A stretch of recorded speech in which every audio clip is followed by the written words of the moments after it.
आज हम लोग फंक्शन के एक विशेष गुण को पढ़ेंगे। उसका नाम है कंटिन्यूटी। इसको हिंदी में सातत्य कहते हैं। यानी फंक्शन लगातार बना हुआ है या डिसकंटिन्यूअस हो गया है, इस प्रॉपर्टी को हम लोग सीखेंगे। अब सपोज करिए कि अगर किसी भी फंक्शन का ग्राफ आपके सामने रख दिया जाए तो निश्चित रूप से आप ग्राफ देखकर बता पाएंगे कि फंक्शन कॉन्टिन्यूअस है या किसी पॉइंट पर डिसकंटिन्यूअस है। लेकिन अगर फंक्शन का ग्राफ नहीं बना है तो निश्चित रूप से यह बताने में एक असुविधा होगी कि फंक्शन कॉन्टिन्यूअस है या नहीं है। ऐसे स्थिति में हम लोग एक सर्टेन पॉइंट पर कॉन्टिन्यूटी को चेक करते हैं। सपोज करिए कि x=c पर हम कॉन्टिन्यूटी चेक करेंगे, तो ये कॉन्टिन्यूटी किस तरह से चेक करेंगे और तभी कहलाएगा कि फंक्शन कॉन्टिन्यूअस है। ये function f(x) is said to be continuous at x=c। यानी कोई भी फंक्शन c पॉइंट पे कॉन्टिन्यूअस है, ये तभी कहा जाएगा जब उस पॉइंट पर LHL, RHL और FC ये तीनों वैल्यू कंपल्सरी इक्वल होगा, तो कहा जाएगा कि वह फंक्शन x=c पर कॉन्टिन्यूअस है। यहाँ पर LHL, RHL ये दोनों आप लिमिट के टॉपिक में पढ़ चुके होंगे, किस तरह से हम लोग निकालते हैं। FC का मतलब सीधे एब्सिसा भर के आपको ऑर्डिनेट निकाल देना है फंक्शन में, तो इसको हम लोग ग्राफिकल समझते हैं। सपोज करिए कि यह किसी भी दिए गए फंक्शन का ग्राफ है y=f(x), x axis y axis ये ओरिजिन है। अब यहाँ पर ये मान लीजिए c एक पॉइंट है, c को सपोज कर लीजिए कि ये पॉइंट आपका 3 है।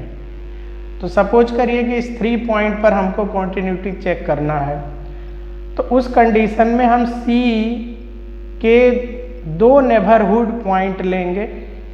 यानी एक इस C पॉइंट से जस्ट लेस और इस C पॉइंट से जस्ट ग्रेटर। अब जस्ट लेस जो होगा उसको हम C माइनस से डिनोट करते हैं और C से जस्ट बड़ा जो होगा उसको हम C प्लस से डिनोट करते हैं। इसको हम अप्रॉक्स कंडीशन में बताने की कोशिश कर रहे हैं।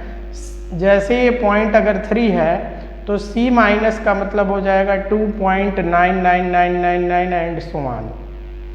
और C प्लस को आप लिख सकते हैं कि 3.000000 इन्फिनाइट 0, उसके बाद आप कहेंगे 1।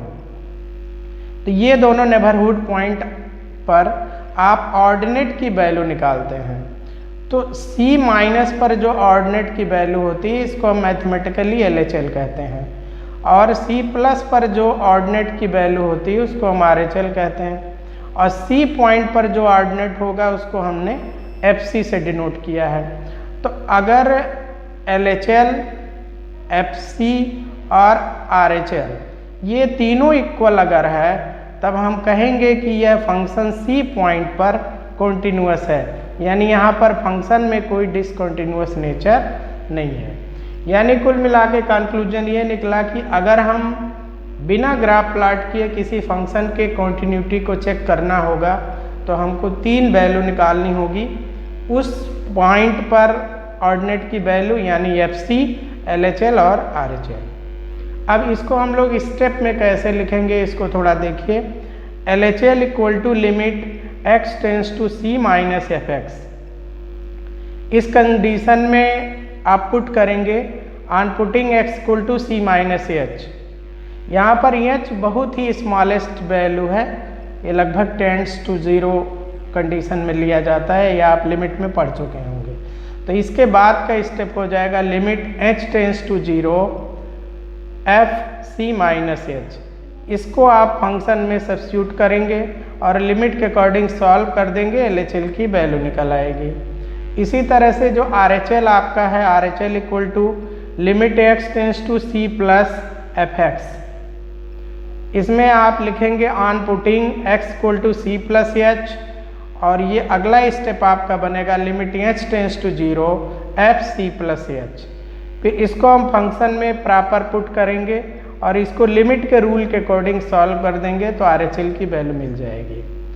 अगर फंक्शन में LHL, RHL और FC तीनों की वैल्यू आप निकालने में सक्षम हैं, यानी तीनों एग्जिस्ट करता है और यह तीनों की वैल्यू अगर इक्वल है, तब उस कंडीशन में हम कहेंगे कि ये फंक्शन C पॉइंट पर कॉन्टिन्यूअस है। तो ये कॉन्टिन्यूटी निकालने के लिए सिंपलेस्ट इस रूल को आपको फॉलो करना पड़ेगा।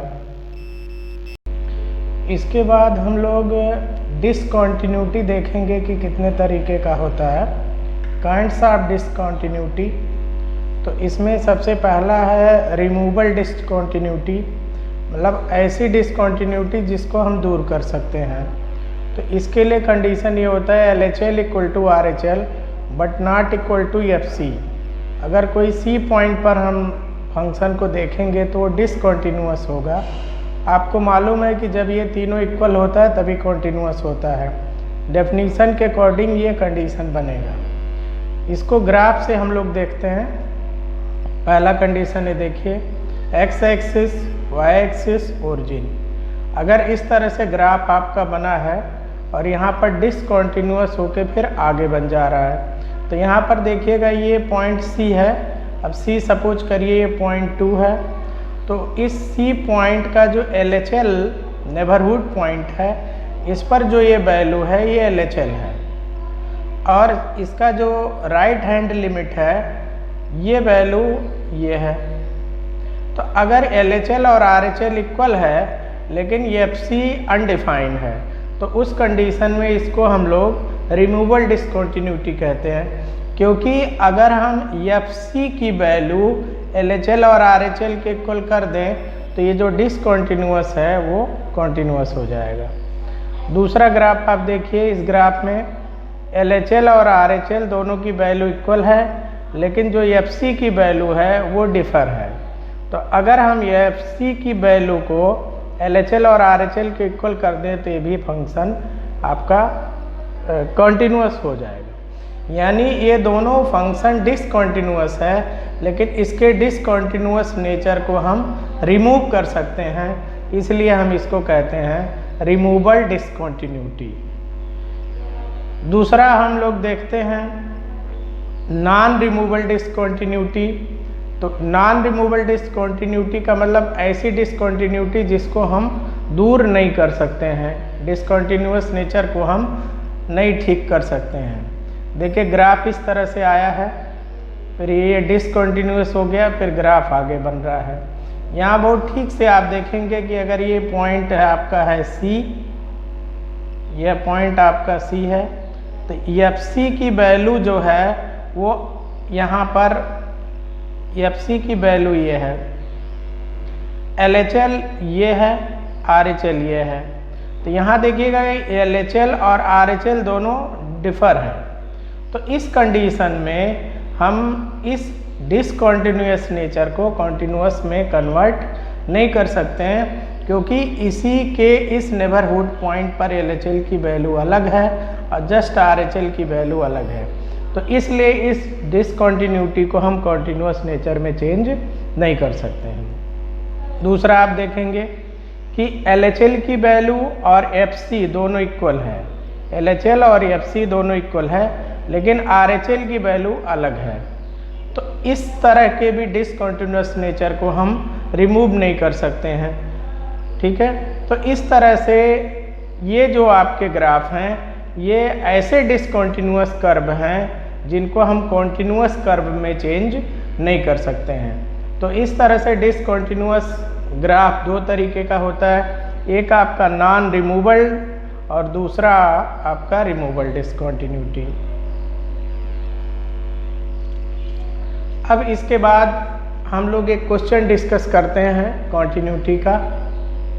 Examine the continuity of f(x) equal to greatest integer x at x equal to 2।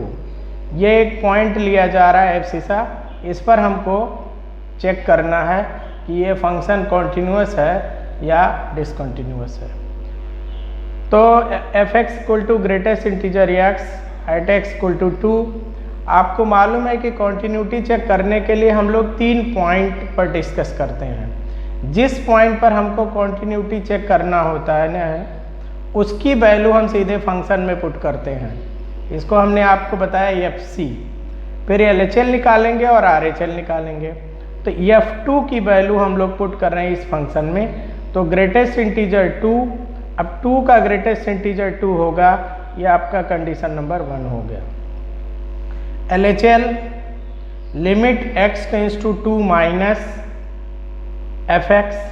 अब 2 माइनस में हम आपको बता चुके हैं कि c माइनस में आप पुट करेंगे x equal to c minus h।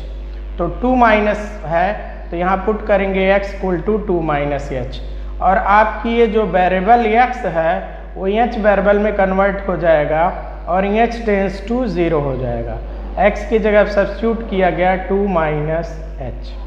हमारा फंक्शन सिंगल नेचर का है।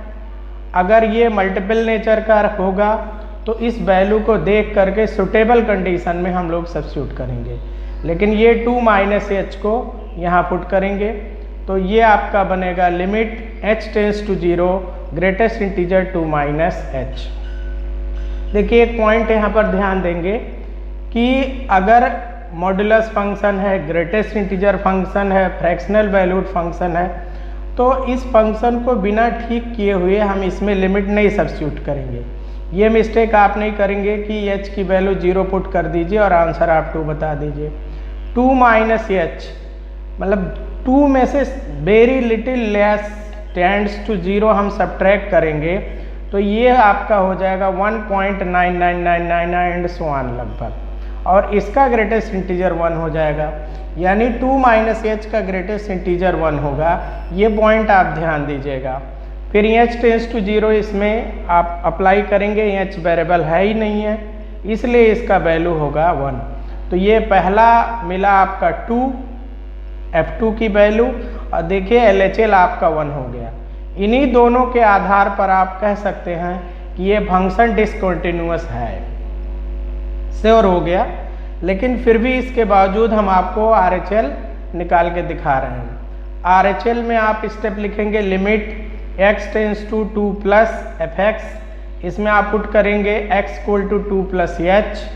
ये वेरिएबल आपका चेंज होगा h टेंस टू 0 और 2 प्लस h की वैल्यू फिर हम फंक्शन में रख देंगे, यानी ग्रेटेस्ट इंटीजर में रखेंगे 2 plus h। 2 plus h means 2.0000 and so on 1, इसका ग्रेटेस्ट इंटीजर 2 होगा, यानी इसका जो वैल्यू आएगा वो 2 आएगा। अब इसमें h कोई वेरिएबल नहीं है तो लिमिट h टेंस टू 0 इस पे अप्लाई करेंगे, ये आपका 2 आया। कुल मिला के कंक्लूजन ये निकला कि F2 वैल्यू, फिर से आप ध्यान देंगे, F2 की वैल्यू 2 है और RHL भी 2 है, ये दोनों तो इक्वल है, लेकिन LHL की वैल्यू 1 आ गया, ये डिफर आ गया, इसलिए फंक्शन आपका डिसकंटिन्यूअस है। LHL not equal to RHL but equal to F2। अब इसका ग्राफिकल रिप्रेजेंटेशन देखेंगे, आपको समझ में आ जाएगा। ये ग्रेटेस्ट इंटीजर का ग्राफ है, आपको मालूम है। तो आप सभी जान रहे हैं कि 1 से लेके 2 के जस्ट बिफोर तक ये ग्राफ कंटिन्यूअस है और 2 पर डिसकंटिन्यूअस हो गया है। कैलकुलेशन से क्या निकला है, 2 का जो LHL वैल्यू है ये 1 मिला है और F2 की वैल्यू ये 2 और RHL की वैल्यू 2। बिल्कुल ग्राफ में आप क्लियर देख सकते हैं। तो इस बेसिस पर हम कह सकते हैं कि ये जो फंक्शन है वो 2 पर डिसकंटिन्यूअस है। अब हम लोग सेकेंड क्वेश्चन डिस्कस करते हैं। Find all points of discontinuity of the function f(x) equal to sin x by x if x less than 0, f(x) equal to x plus 1 if x greater than or equal to 0। यह जो function आपका है वो आपका multi nature का है, यानी 0 से लेस कंडीशन में हम इसको यूज करेंगे, 0 या 0 से ग्रेटर कंडीशन में इसको यूज करेंगे। तो यहाँ पर जो डिसकंटिन्यूअस कंडीशन बनने का चांस है वो 0 पर है। तो हम लोग डिसकंटिन्यूटी हम 0 पर चेक करेंगे, यानी हम वो पॉइंट टेकअप करेंगे x इक्वल टू 0। सबसे पहला हम लोग निकालेंगे कि इफ़ x इक्वल टू 0, तो x इक्वल टू 0 के कंडीशन में हम नीचे वाला फंक्शन यूज करेंगे f(x equal to x plus 1), और इसमें हम 0 सब्स्टिट्यूट कर रहे हैं, यानी fc हम निकाल रहे हैं। तो यहाँ पर हम 0 पुट कर दिए, 0 प्लस 1 1, ये आपका कंडीशन नंबर 1 हुआ। यानी 0 पर इस फंक्शन की वैल्यू आपको 1 मिल रही है। तो यह बच्चों fc आपको मिल गया 0 पर वैल्यू f0 की। अब 0 पर हम लोग LHL डिस्कस करेंगे। LHL equal to limit x tends to 0 minus fx। अब 0 माइनस है तो इसमें हम लोग पुट करेंगे x equal to 0 minus h, limit h tends to 0। इस सब्स्टिट्यूशन के बाद हर बार आप h टेंस टू 0 लिखेंगे, x की जगह पर 0 माइनस h। अब 0 माइनस h का मतलब हो गया लेस देन 0। अब लेस देन 0 के कंडीशन में किस फंक्शन को यूज करना है, लेस देन 0 इसको यूज करना है। तो यहाँ और यहाँ इन दोनों वेरिएबल की जगह पर हम लोग 0 माइनस h पुट करेंगे। फिर आपको मिलेगा limit h tends to 0 sine 0 minus h upon 0 minus h। अब यहाँ देखिए sine minus theta minus sine theta, और ये माइनस h है, माइनस माइनस कैंसिल हो गया। Limit h tends to 0 sine h by h। तो ये आपका फार्मूला है, ये स्टैंडर्ड रिजल्ट है, इसको आप सभी जानते हैं, इसकी वैल्यू 1 होती है। तो इस तरह से LHL की वैल्यू 1 मिली।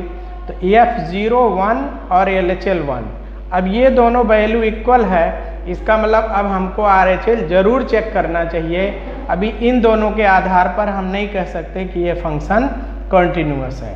अब RHL में आपको मालूम है 0 प्लस हम लेंगे, 0 प्लस का मतलब ग्रेटर देन 0, तो ये नीचे वाला फंक्शन यूज होगा f(x equal to x plus 1)। अब आइए देखते हैं हम लोग RHL equal to limit x tends to 0 plus fx। इसमें पुट करेंगे x equal to 0 plus h, limit h tends to 0 0 plus h। अब इस 0 प्लस h की वैल्यू हम किस में पुट करेंगे, बाई x प्लस 1 में। तो देखो ये x के प्लेस पर हम रख दिए 0 प्लस h और प्लस 1। ये कुछ सिंपलेस्ट नहीं होगा, h की जगह 0 पुट करिए और ये वैल्यू 1 मिला। तो यहाँ गौर करने की बात यह है कि RHL भी 1 आपका मिल रहा है, LHL भी 1 मिल रहा है और f0 भी 1 मिल रहा है। तो तीनों की वैल्यू आपकी इक्वल मिल गई, यानी LHL, RHL और f0। Therefore fx is continuous at x equal to 0। मतलब हम ये कह सकते हैं कि यह फंक्शन 0 पर f 0 पर कॉन्टिन्यूअस है। तो इस तरह से अगर कोई भी फंक्शन दिया गया है, चाहे वो सिंगल नेचर का हो या मल्टीपल नेचर का हो, तो उन दोनों कंडीशन में जिस पॉइंट पर आपको डिसकॉन्टिन्यूटी चेक करना होगा या कॉन्टिन्यूअस नेचर चेक करना होगा, उस पॉइंट की वैल्यू फंक्शन में पुट करेंगे, यानी fc निकालेंगे, और फिर आप LHL करेंगे और RHL करेंगे। अगर तीनों की वैल्यू इक्वल मिलती है तो आप कह सकते हैं, बिल्कुल कहेंगे कि यह फंक्शन कॉन्टिन्यूअस है। अब हम लोग प्रॉपर्टी देखेंगे कॉन्टिन्यूअस फंक्शन का। Properties of continuous function. Let fx and gx आर continuous function at x equal to 0। मतलब ये दो फंक्शन है अलग अलग सेपरेटली, और वो किसी पॉइंट पर कॉन्टिन्यूअस है, दोनों अलग अलग कॉन्टिन्यूअस है। तो अगर हम किसी फंक्शन में कांस्टेंट से मल्टीप्लाई कर दें तो वह फंक्शन कॉन्टिन्यूअस उस पॉइंट पर बना रहेगा, यानी k f(x) is continuous at x equal to 0। तो इस रूल से ये क्लियर हो गया कि अगर किसी भी फंक्शन में किसी कांस्टेंट से मल्टीप्लाई करते हैं तो वह फंक्शन कॉन्टिन्यूअस बना रहेगा। दूसरा देखिए, अगर दोनों फंक्शन सेपरेटली कॉन्टिन्यूअस है तो उनको ऐड करने के बाद जो फंक्शन मिलेगा वो फंक्शन कॉन्टिन्यूअस होगा, या पहले फंक्शन में से दूसरे फंक्शन को या दूसरे में से पहले को सब्ट्रैक्ट करने पर जो फंक्शन मिलेगा वो भी उस पॉइंट पर कॉन्टिन्यूअस होगा। चौथा इंपॉर्टेंट पॉइंट आप इसमें याद रखेंगे कि अगर दोनों फंक्शन का प्रोडक्ट करते हैं तो उस कंडीशन में प्रोडक्ट के बाद जो फंक्शन मिलेगा वह भी उस पॉइंट पर कॉन्टिन्यूअस होगा। यानी कंक्लूजन ये निकला कि अगर दो फंक्शन कॉन्टिन्यूअस है तो कांस्टेंट मल्टीप्लाई करने पर या दोनों को ऐड या डिफरेंस या प्रोडक्ट करने पर तीनों कंडीशन में जो फंक्शन आपको नया मिलेगा वह भी कॉन्टिन्यूअस होगा। लेकिन इसमें चौथा इंपॉर्टेंट पॉइंट देखेंगे कि अगर हम दोनों फंक्शन को आपस में डिवाइड कर दें तो वह फंक्शन कॉन्टिन्यूअस तो होगा, लेकिन इसमें एक कंडीशन आपको याद रखना है कि इसका जो डिनोमिनेटर है वो उस पॉइंट पर जीरो नहीं होना चाहिए। मतलब जी सी, यहाँ पर ध्यान दीजिएगा, जी सी नॉट इक्वल टू ज़ीरो, ये डिनोमिनेटर जीरो नहीं होना चाहिए। और यहाँ पर एक प्रॉपर्टी और इम्पोर्टेंट निकलता है कि अगर दो फंक्शन कॉन्टिन्यूअस है तो उनका जो कंपोजिट फंक्शन होगा यानी एफ ओ जी और जी ओ एफ दोनों उस पॉइंट पर कॉन्टिन्यूअस होगा। ये इम्पोर्टेंट नेचर है, इस पर आपके बोर्ड में भी क्वेश्चन पूछे जाते हैं कि अगर दो फंक्शन कॉन्टिन्यूअस है तो उनका जो कंपोजिट फंक्शन होगा वो भी कॉन्टिन्यूअस होगा। अब एक इम्पॉर्टेंट पॉइंट और हम लोग देखते हैं कि if f x is continuous on close interval a b and f a and f b are opposite sign least one value of x for which f x equal to zero. कहने का अर्थ ये हो गया कि अगर एक function continuous है दो फिक्स पॉइंट के बीच में और उन दोनों पॉइंट पर फंक्शन के अपोजिट नेचर हैं। अपोजिट नेचर का मतलब एक पॉजिटिव है और दूसरा नेगेटिव है, एक पॉजिटिव है और दूसरा नेगेटिव है। जैसे देखिएगा ये फंक्शन आपका कॉन्टिन्यूअस है, एफ ए की वैल्यू नेगेटिव है लेकिन एफ पी की वैल्यू पॉजिटिव है, तो ये फंक्शन निश्चित रूप से एक्स एक्सिस पर कम से कम एक जगह पर इंटरसेक्ट करेगा। ये चीज़ यहाँ पर आप बिल्कुल कह सकते हैं कि f x equal to zero, ये सी पॉइंट पर फंक्शन की वैल्यू ज़ीरो होगी। एक दूसरा ग्राफ देखेंगे, ये आपका एफ ए है, ये आपका एफ बी है, तो एफ ए पॉजिटिव है, एफ बी नेगेटिव है। ये फंक्शन कई बार आपका चेंज हो रहा है, तो यहाँ पर डी, ई और एफ तीनों पॉइंट पर इस एफ एक्स की वैल्यू ज़ीरो होगी। यानी इस नेचर से आप कह सकते हैं कि अगर कोई फंक्शन दो पॉइंट के बीच में कॉन्टिन्यूअस है और दोनों पॉइंट पर फंक्शन का जो साइन है वो अपोजिट नेचर का है, मीन्स एक पॉइंट पर पॉजिटिव है दूसरे पर नेगेटिव है, तो वह फंक्शन एक्स एक्सिस को कम से कम एक पॉइंट पर जरूर इंटरसेक्ट करेगा।